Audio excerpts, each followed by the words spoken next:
And here's an example of using the Breathing for Performance interactive PDF for your initial consultation with your client.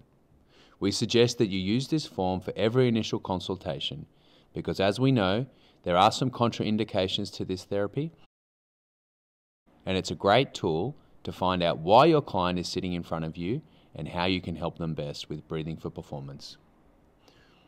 As we said, it is a full interactive PDF, the patient's details, and section number 1 here is talking. And what we're doing here is we're finding out why the client is here, and we're also screening them for their contraindications, and as discussed earlier. So here, John Practice is a triathlete, and he wants to improve his performance, and he's getting increased shortness of breath levels during the transition periods of his performance.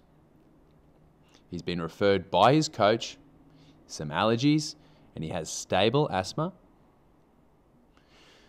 A thing to note here is caffeine intake. Often patients with high respiratory rates or high levels of upper respiratory breathing pattern take in too much caffeine during the day. So this is something to note here.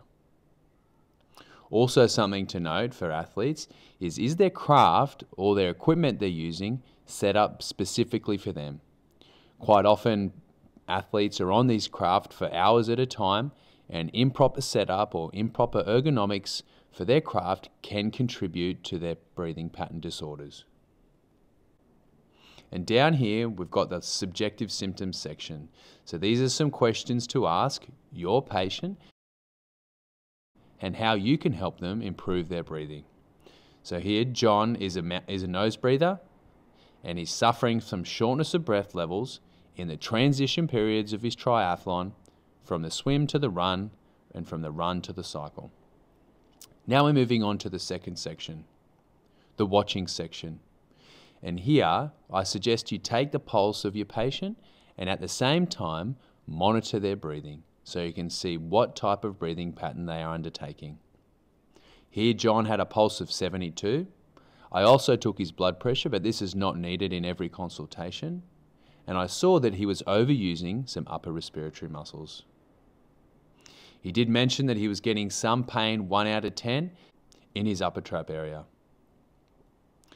I measured his respiratory rate at 14 breaths per minute, so it was slightly elevated.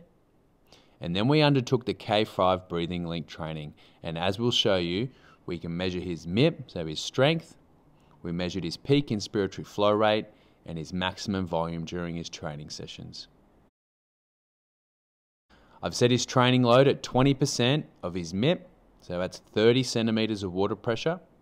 And we're getting to focus on strength training to improve his performance and diaphragmatic breathing to reduce that upper respiratory muscle contribution to respiration.